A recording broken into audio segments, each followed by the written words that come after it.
Sebelum kita mulai, seperti biasa, untuk membuka kamera, seperti Mas David, seperti saya, untuk kita itu absensi ya, monggo dibuka kameranya, yang lainnya, Dewa,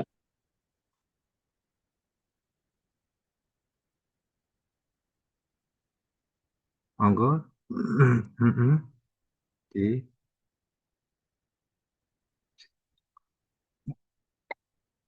Oke, tinggal teman kita, Mbak Nabila, karo Mbak Clarissa, yang cewek-cewek, buka aja kamera dia. Ini maksudnya mau santai. Harusnya malah saya buka sepanjang perkuliahan, jadi kita ngerti gimana misalnya. Oh, kamu sedang berkendara misalnya. Oh, kamu sedang pokoknya gak pas mandi misalnya. Bahaya nih itu. Ayo kita buka. Ya. Oke, bisa klik ya. Satu, dua, tiga.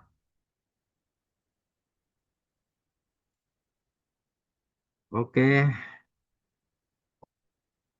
sambil melanjutkan pelajaran yang kemarin ya. Sebenarnya kita sudah hari Kamis, tapi ternyata kita mendapatkan tempat waktu yang agak error. Semoga Kamis depan kita bisa melakukan perkuliahan secara anu ya, secara normal. Nah, yang pertama kemarin ada acara mau persiapan penelitian, yang kemarin terus masih terburu penelitian tapi dapat kelasnya error. Semoga minggu depan kita bisa melakukan perkuliahan dengan baik. Minggu depan saya harapkan sudah tampil dengan apa namanya tugas mata kuliah yang siap dipresentasikan. Minggu depan berarti perkuliahan ke-12, 13, dan 14 itu. Tinggal 3 perkuliahan lagi. Oke ya. Kita buka yang kemarin. Ini. Semoga tidak trouble. Kalau trouble, aduh, naudzubillah. Inginnya besok, semoga kita lancar aja di kelas. Jadi bisa kita bisa melakukan perkuliahan dengan baik, bukan hanya hati yang jengkel karena mau kuliah aja sulit ya. Oke. Kemarin melanjutkan adalah pengelolaan kemarin siklus ya, siklus pengelolaan keuangan negara, bagaimana kita mendefinisikan siklus. Siklus itu masa yang berulang. Kalau kita sebagai mahasiswa itu siklusnya semester, semester mulai dari seharusnya semester itu mulai 1 Januari sampai Juli, terus Agustus sampai Desember. Tapi kadang kita itu agak mundur ya. Apalagi kampus kita di UNIM itu, aduh, kita melakukan perkuliahan itu, kita kemarin mulai bulan Maret dan berakhir pada bulan Agustus. Jadi aku Februari, Maret, April, Mei, Juni, Juli, Agustus. Terus September, Oktober, November, Desember, Januari, Februari.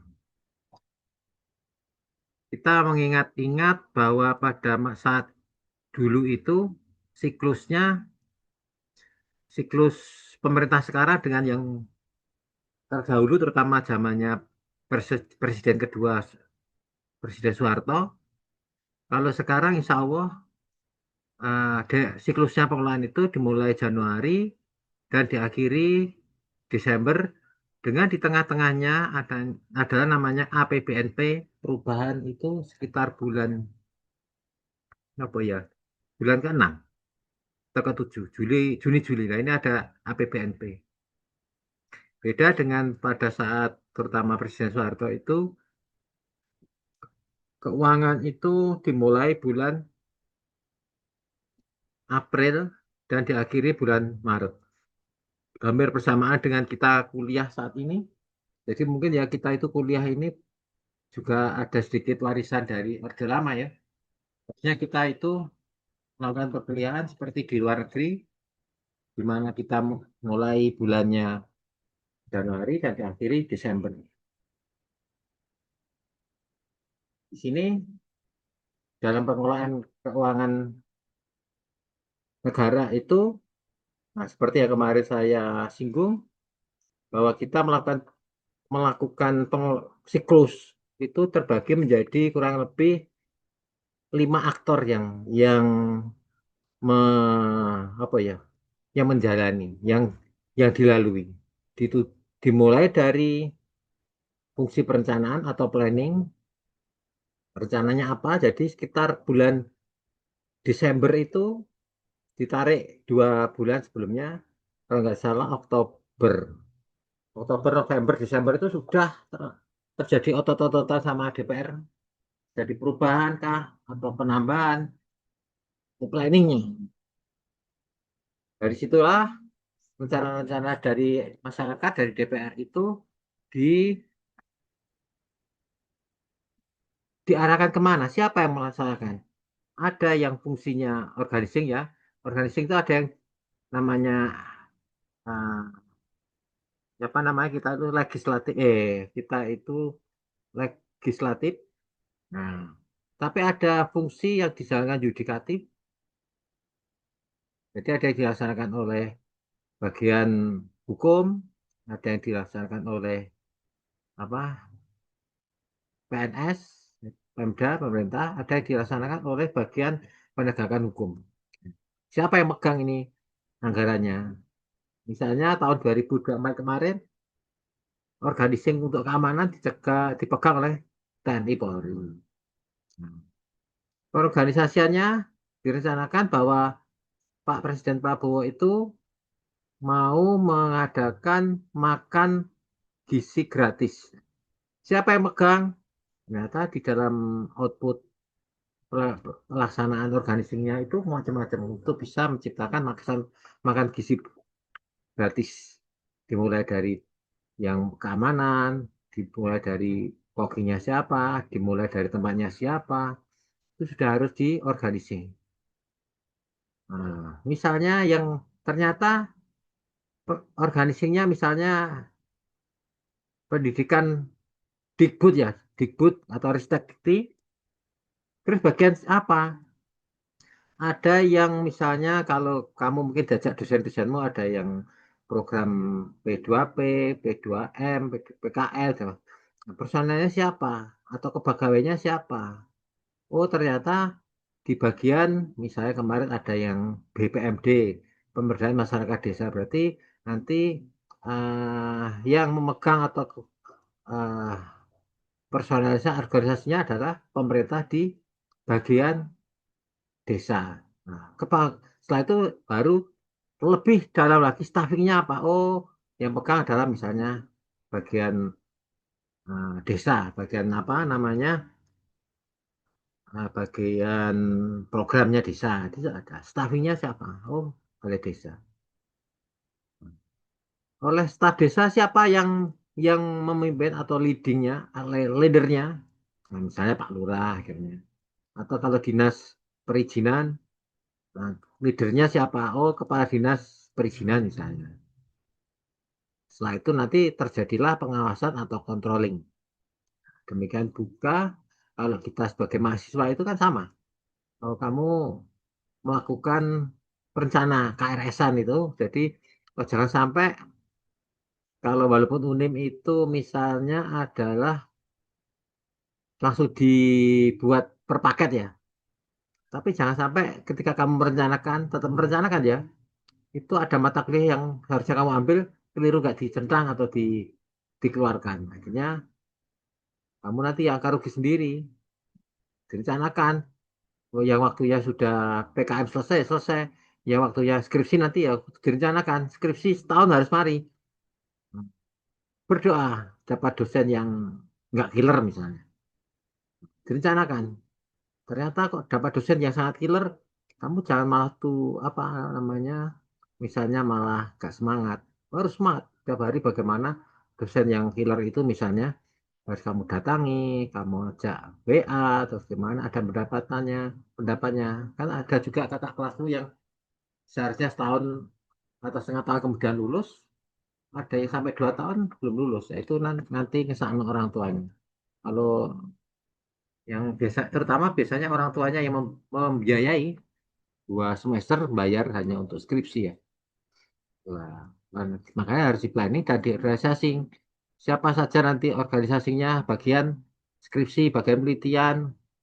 Nah, siapa aja yang ketemu nanti, ketemu kaprodinya atau ketemu budekan untuk bisa KRS-nya berhasil.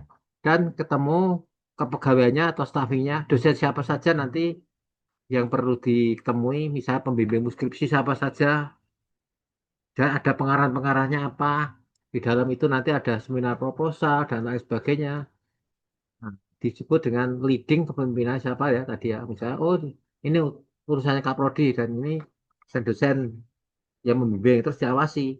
Kamu misalnya ujian proposal sudah belum? Nah, makanya kemarin dikontrol harus sudah ujian proposal misalnya. Nah, setelah itu harus kontrol lagi apakah yang sudah semester ini skripsi ini kamu belum ya semester ini sudah melakukan penelitian belum harusnya malah sekarang sudah melakukan konsultasi bab 4 dan 5 sudah selesai tidak mengambil data di lapangan. Nah, ketika sehari ini bulan-bulan ini misalnya kakak kelasmu itu masih mencari data lapangan ya nggak akan selesai-selesai nanti menggugui dosennya dan sebagainya juga kuliahmu. Nah, kemarin diajak untuk penelitian dengan oleh Kaprodi ya P2M dan macam sebagainya. Paling enggak 1 2 bulan ini harus selesai. Misalnya ada masalah, segera di WA dosennya. Ada juga keuangan seperti itu, ada kontrolnya. Perencanaan penganggaran, akuntansi perusahaan dan pertanggungjawaban. Pertanggungjawabannya apa? Pertanggungjawabannya adalah ketika kamu melakukan penelitian itu proposalmu sudah diuji. Jangan sampai nunggu semester ini habis, terus kamu belum melakukan apa-apa. Negara juga seperti itu. Kalau negara kalau kena dis itu suruh membalikan namanya uang apa ya mengembalikan uang sisa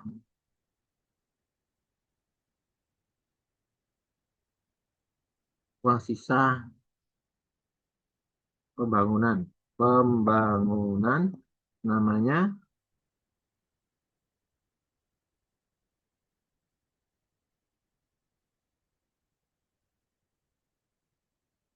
nah, nanti misalnya di sini perlakuan bagi desa punya sisa dana atau kalau kamu sebagai mahasiswa nggak selesai ya jangan salahkan pembayar SPP yang belum lagi ya. Desa juga seperti itu dia akan menunda penyaluran dana desa tahap 1 anggaran berjalan. Nah, atau uang apa ya balikan ada proses pembalikan uangnya ini ada dedikasi penentuan pengajuan permintaan verifikasi proses pengembalian dan pembukuan namanya dana oh, balik no duitnya itu.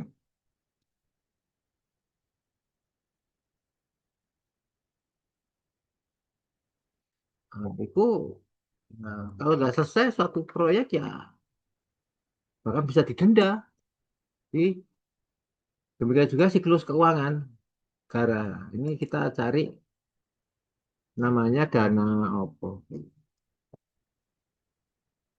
dana hibah ini mengembalikan dana hibah loh pemerintah lah makanya manja aku tunda mari walaupun mungkin manu menyulitkan. Nah ini ada siklus keuangan negara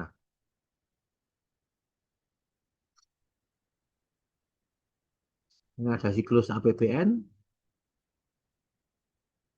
hmm,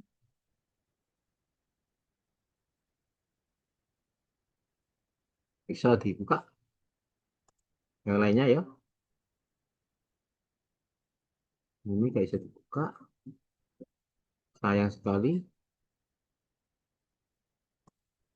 ini ada tanggung jawabnya hibah Siklusnya di pertanggungjawaban BPK seperti ini. Ini yang anu lagi siklus penyusunan APBN 1, 2, 3, 4, 5, 6, 7, 8, 9, 10. Ini siklusnya. Surat bersama, sing opo. Ini perlu saya share ya nanti ya. Sifat sebagai gambar sebagai ya ada JPG ya. Waktu itu nggak bisa buka. Jadi nanti di kan simpan gambar. Semoga bisa dibuka nanti. APBN, siklus pengelolaan keuangan. Ini ada yang nanti lebih parah lagi namanya siklus akuntansi sektor publik atau keuangan. Sebenarnya sama. Siklus akuntansi seperti ini. Siklus keuangan negara Indonesia terbaru.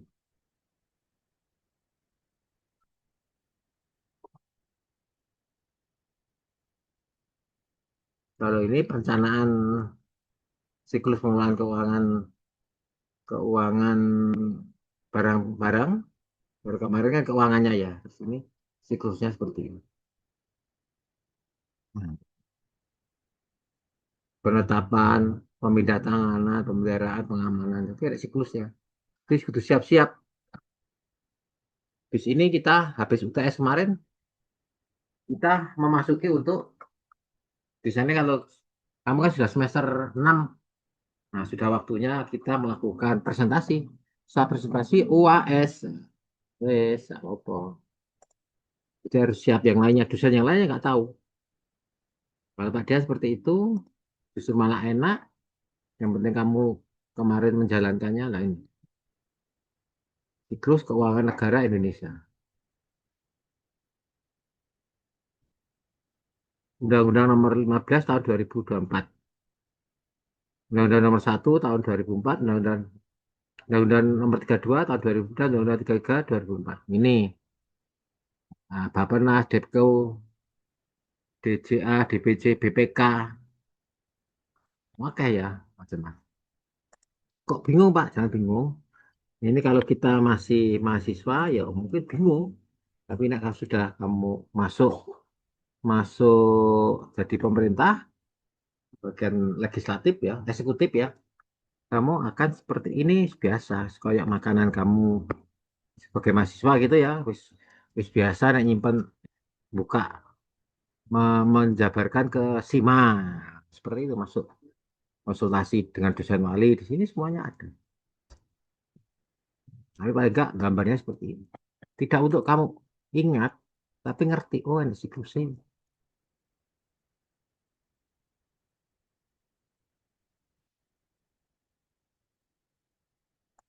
Nanti saya share ya, siklusnya ya. Saya jelaskan semua nanti ya, Kak, cukup waktunya. Siklus, keuangan negara, kita lihat yang tahun 2018, penyusunan, pelaksanaan anggaran, pedoman untuk pelaksanaan belanja negara terdiri atas pengawasan anggaran, pelaporan dan pertanggungjawaban anggaran. Pranala luar tentang keuangan negara menjadi penulis telusuri berdasarkan kategori.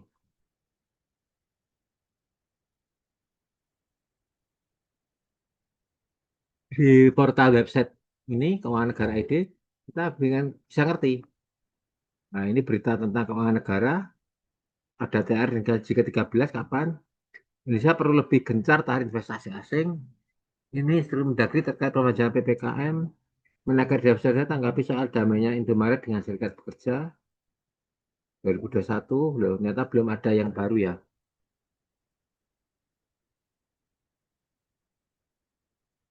Oh ya, terus ini kita tadi apa yang disebut dengan defisit. Nah, kalau pengaturannya bagus, apa itu defisit?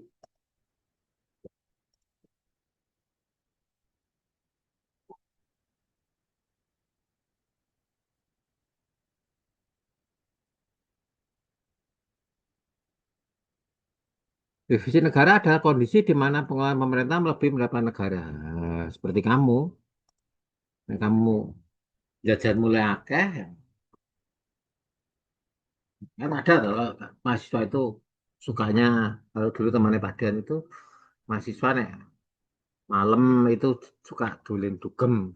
Tapi ketika disuruh bayar SPP, telat, nggak bayar. Nah, negara juga seperti itu. Bisa jadi pengeluaran pemerintah melebihi pendapatan negara dalam satu anggaran. Bahwa pemerintah menghasilkan lebih banyak uang daripada yang diperoleh dari pajak, cukai, dan sebagainya. Defisit negara bisa disebabkan oleh berbagai faktor, seperti peningkatan belanja pemerintah untuk membangun infrastruktur. Oh, duitnya sidik kok, tuku sepeda di modif misalnya. Harusnya beli bensinnya lebih penting, atau ganti duit atau omah, ya. Seperti itu, pemerintah seperti itu. Nah, peningkatan biaya pelayanan publik atau penurunan pendapatan negara juga jadi. Misalnya kamu biasanya disangoni tiap ke kampus, misalnya 50.000 ya, bisa mbak orang tuamu disangoni 20.000. Nah, itu defisit berarti namanya. Hati-hati. Defisit negara juga memiliki manfaat positif seperti mendorong pertumbuhan ekonomi dengan membelanjakan lebih banyak uang. Nah, memang benar, kamu naik belanja lebih banyak, terutama ternyata besok UTS, UAS-nya misalnya, oh, udah luring ya. Nah, akhirnya kamu disuruh beli kertas dewe. Padahal biasanya daring cukup nulis di komputer. Akhirnya apa namanya, belanjamu berlebih. Negara juga seperti itu. Bisa jadi defisit anggaran kalau di ini tahun 2021, karena pada saat itu terjadi namanya pandemi COVID. Kita lihat sekarang, eh, apakah tahun 2025 pemerintah defisit negara.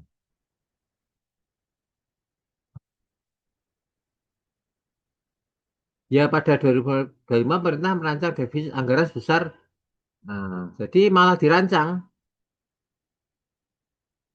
Nah, karena apa? Misalnya untuk mendukung pemulihan ekonomi dan mengakselerasikan program Presiden Prabowo Subianto. Programnya apa saja kita buka di sini. Saya jadi Menteri Keuangan ngeludas sih. Menegaskan defisit anggaran sesuai dengan APBN yang menargetkan defisitnya sama ini. Jadi melebihi. Misalnya kamu semester ini ternyata kamu nggak mau anu tok, apa misalnya tidak mau sanggup tok karena kamu mau PKM ke atas gunung misal, ke Pacut kemarin, ya berarti orang tuamu harus defisit mengajarkan lebih. Misalnya mau tekan UNIM, ya 10.000 cukup ya, bensinnya ya misalnya, ternyata harus ke Pacut, malah enggak, bensinnya menjadi 20.000, defisit berarti sekarang. Makanya jadi pemerintah, kamu jadi mahasiswa itu juga belajar seperti negara. Defisit senilai 104 triliun. Untuk apa? Masih dalam tahap aman karena sesuai dengan desain awal. Itu wis direncanakan, no. Wis defisit enggak nih? Aku kuliah semester depan kan wis skripsi ya. Aku tuh mulai mikir defisitnya apa ya? Oh, aku sudah harus mencari membeli Turnitin. Oh, aku defisitnya harus ikut apa namanya? Les bahasa, les pusbas, puskom. Berarti harus defisit orang tuamu. Biasanya kan SPP tok. Dirancang harusan. Mana gak mau defisit, no, no. Kamu nggak ikut pusbas, puskom, waya semua wis hore-hore lulus, kamu harus ikut apa namanya, pelatihan komputer sama bahasa. Itulah harus di apa, direncanakan. Pendapatan hingga Maret mencapai turun. Nah, pendapatan turun, tapi pemerintah harus mendorong. Pemerintah tugasnya seperti itu. Nggak boleh pemerintah membiarkan defisitnya, atau nggak defisit beras.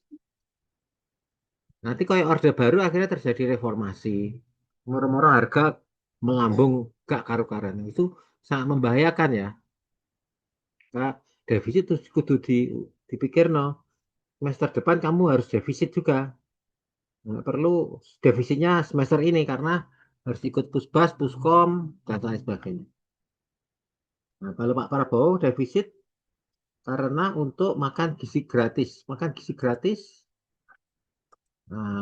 adalah makan gizi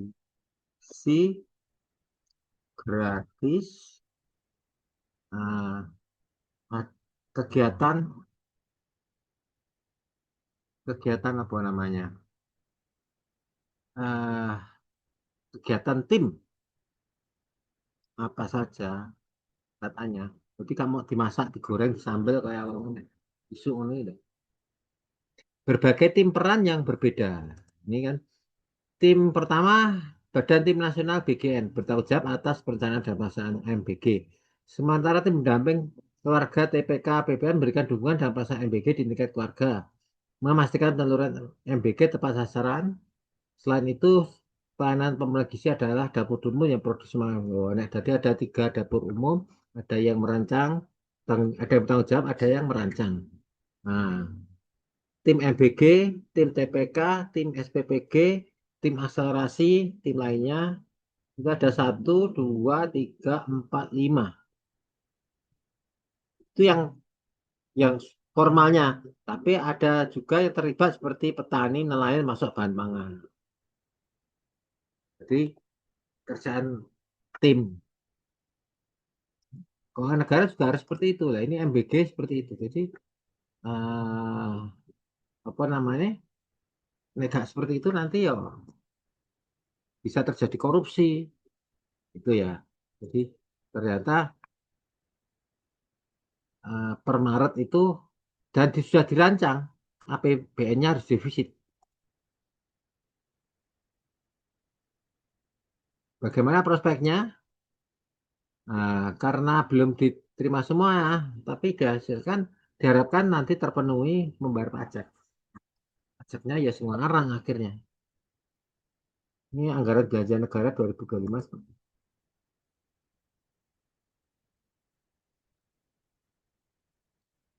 Jadi pemerintah hadapi beban berat, utang tempo dan lain. Makanya kalau kamu tidak sesuai dengan anggaran defisit ya akhirnya karena sudah belum wayahe bayaran tapi ketokno luweh. Nah, oh seperti pinjol ngono iki. Akhirnya mau tidak mau harus segera bayar utang itu mau. Pemerintah juga seperti itu. Jadi nanti ada suku kurang utang negara untuk kamu bayar ini.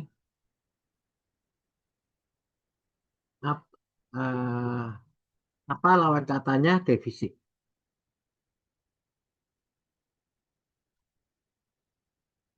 Defisit adalah surplus. Surplus berarti kelebihan atau sisa. Defisit terjadi ketika pengeluaran lebih pendapatan, sedangkan surplus terjadi ketika pendapatan lebih pengeluaran. Indonesia surplus apa? Nah, kita lihat Indonesia surplus apa? Ternyata Indonesia mengalami surplus komoditas tertentu, salah satunya ada surplus perdagangan yang telah berhasil 58 bulan yang menunjukkan daya ekonomi terus meningkat. Dan itu bisa mencatatkan surplus beras tertinggi dalam 57 tahun. Ada neraca pembayaran, neraca perdagangan, surplus beras, surplus non migas menjadi penopang utama surplus neraca. Jadi banyak surplusnya migas termasuk yang ada di Bojonegoro ini termasuk mensuplai 24% cadangan Indonesia. Tapi ya masyarakatnya masih tetap miskin daripada masyarakat Mojokerto. Tapi bangunannya sudah mulai anulah apa bisa didelok lah seperti kamu ke Surabaya gitu jalan mulai standar jalan-jalan sudah mulai agak bagus.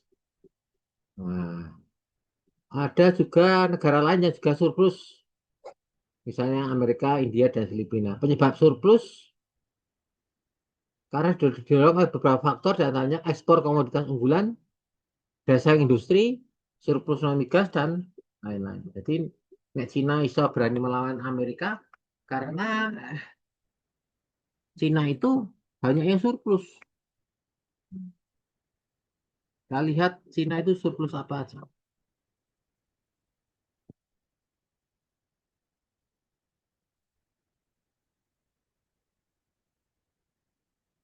Nah, Cina karena bisa surplus karena apa? Terutama karena ekspor barang dan jasa yang lebih besar daripada impornya. Surplus dagangan Cina ini menjadi signifikan dengan nilai surplus yang terus meningkat dari tahun ke tahun. Surplus perdagangan, peran Cina dalam surplus perdagangan global, ya, jadi dodolannya pinter. Imbas ekonomi, perdagangan, dan tantangan surplus.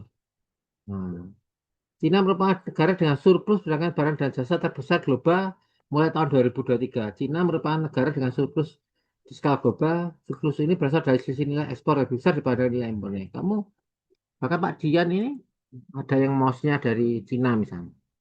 Nggak tahu kamu pakai laptop atau HP Cina, mungkin ada yang Xiaomi, ada yang Oppo. Paling enggak komponennya berapa persen? 70% dari Cina. Komponen HP Oppo.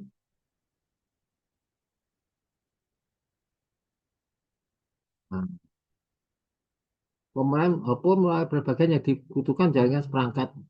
Komponen HP Oppo berapa persen yang sudah diproduksi di Indonesia? Jadi misalnya HP Oppo ya, mungkin ada yang Samsung. Oppo baru mencapai 35% tingkat TKDN. Yang berarti 35%-nya diproduksi di Indonesia. Yang selanjutnya berarti yang 65% masih impor. Impornya dari mana? Misalnya HP Oppo dari mana? HP Oppo produksi negara mana?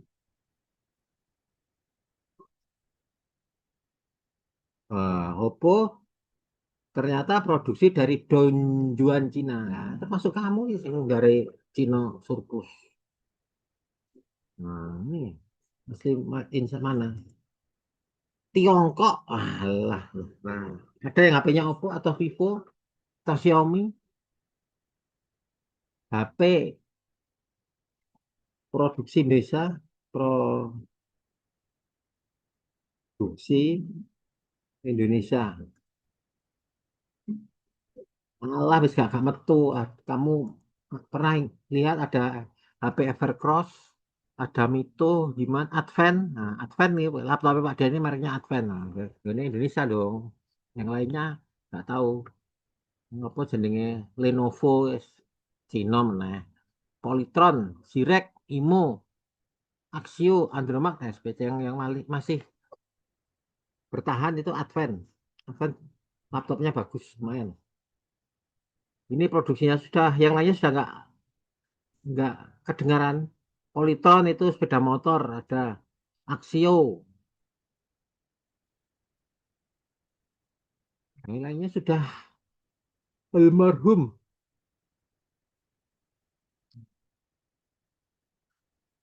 HP buatan R pertama, masuk Samsung.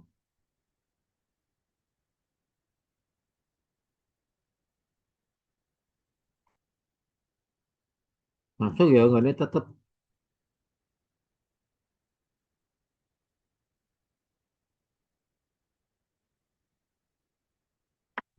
kok malah Samsung. Samsung itu kan Korea ya. HP Samsung berapa persen TKDA-nya?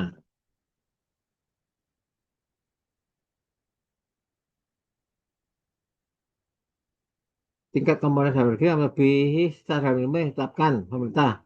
Berapa produksi Samsung seperti 3A, Galaxy A, S, dan lain mencapai 40% lebih. Tapi masih 40% lah. Belum ada 100%. PKDN-nya baru 37,5 ya. Berarti oh, ya itulah. Kayak kita banyak di dot oleh orang luar negeri. Kemarin ada percakapan sangat menarik tentang Selat Malaka dengan Cina, dengan Singapura, bahwa kita itu apa sangat dirugikan dan akhirnya Pak Prabowo itu menghentikan impor dari pertalitmu itu dari Singapura. Eh, Indonesia menghentikan ekspor menghentikan impor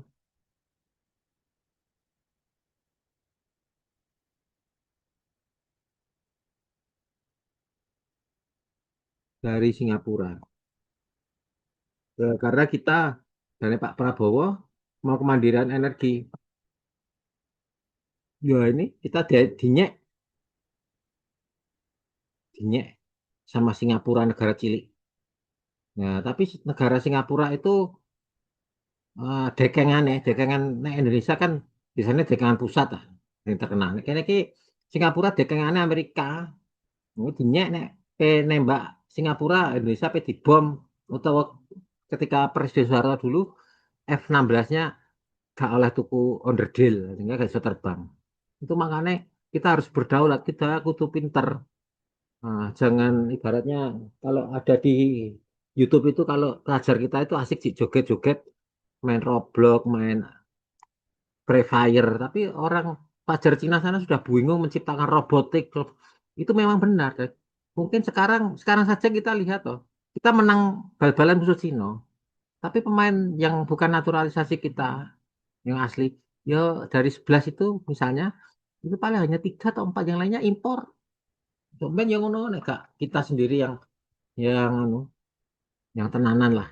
Nah, makanya kudu kudu tenanan ya, jangan seperti itu. Nah, kita dinyek sama Singapura lah. Oke ya, ini waktunya kurang 1 menit. Kita berharap pindah ke link selanjutnya ya. Oke, saya tutup untuk bertanyanya di link selanjutnya. Assalamualaikum warahmatullahi wabarakatuh. Pindah link ya.